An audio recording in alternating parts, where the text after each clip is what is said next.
ආයුබෝවන් ආදරණීය ඔයාලා හැමෝටම. මාත් එක්ක රසමරස පැස්ටා එකක් හදමුද? මුලින්ම මං කියන්නම්කෝ මේ පැස්ටා එක හදන්න අපිට ඕන වෙන දේවල් ටික. තම්බපු පැස්ටා, තලලා අරගත්ත සුදු ලූණු, ඉඟුරු, ලොකු ලූණු, කැරට්, බෝංචි, ගෝවා, ලීක්ස්, අමු මිරිස්. තව අපිට ඕන වෙනවා බිත්තර දෙකක්, ලුණු කුඩු ටිකක්, ගම්මිරිස් කුඩු, කෑලි මිරිස්. පැස්ටා එකේ රස තවත් වැඩි කරගන්න ඔයා කැමති නම් සෝයා සෝස් ටිකකුයි තක්කාලි සෝස් ටිකකුයි ගන්න පුළුවන්. මම අද ගත්තේ මේ දේවල් ටික. ඔයාලට කැමති නම් තව මේකට චිකන්, සොසේජ් එහෙමත් ඇඩ් කරගන්න පුළුවන්.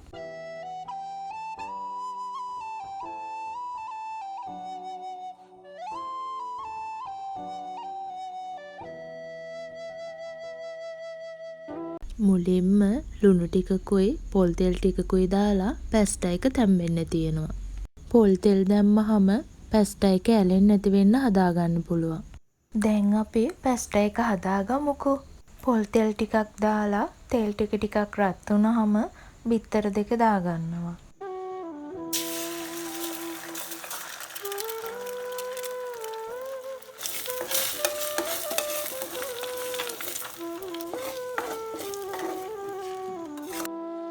බිත්තර ටික හැන්දෙන් මේ විදිහට පොඩ්ඩක් කෑලි කරගන්න.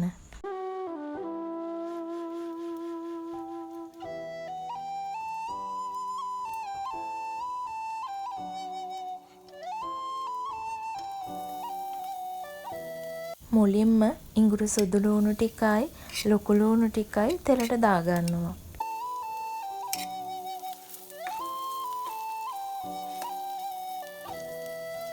ලූණු ටිකයි ඉඟුරු සුදු ලූණුයි තෙලේ තෙම්පරාදු වුණාම ගෝවා ටික දාගන්නවා.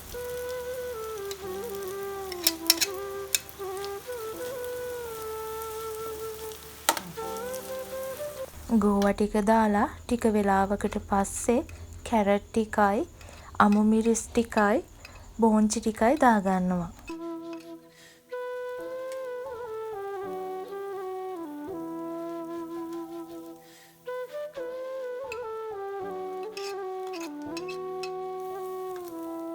ලුණු, ගම්මිරිස්, කෑලි මිරිස් දාලා මේ ටික ඔක්කොම හොඳට කලවම් කරගන්නවා.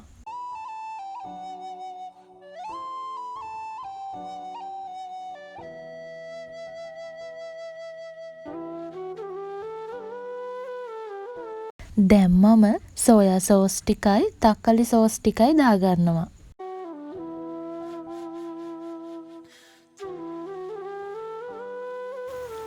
දාපු දේවල් ඔක්කොම හොඳට කලවම් කරලා පැස්ටා ටික දාගන්නවා. පැස්ටා ටික දාලත් පැස්ටා ටික හොඳට මේ ඔක්කොම එක මික්ස් වෙන්න හොඳට කලවම් කරගන්න ඕනේ.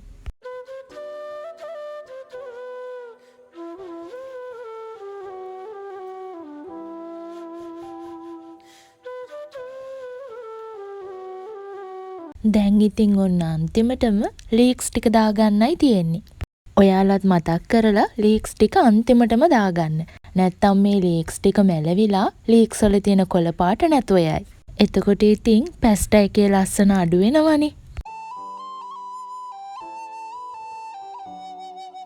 ඔන්න දැන් අපේ පැස්ටා එක හදලා ඉවරයි.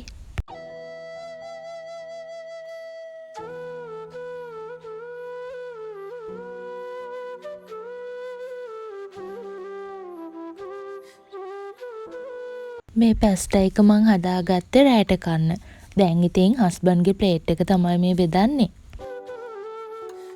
ප්ලේට් කරන වීඩියෝ එකකුත් මං ගත්තා ඉතින් ඔයාලට බලන්න. මේ පැස්ටා එක හදන්න ලොකු වෙලාවක් යන්නෙත් නෑ. ඔයාලත් හදලා බලන්නකෝ දවසක.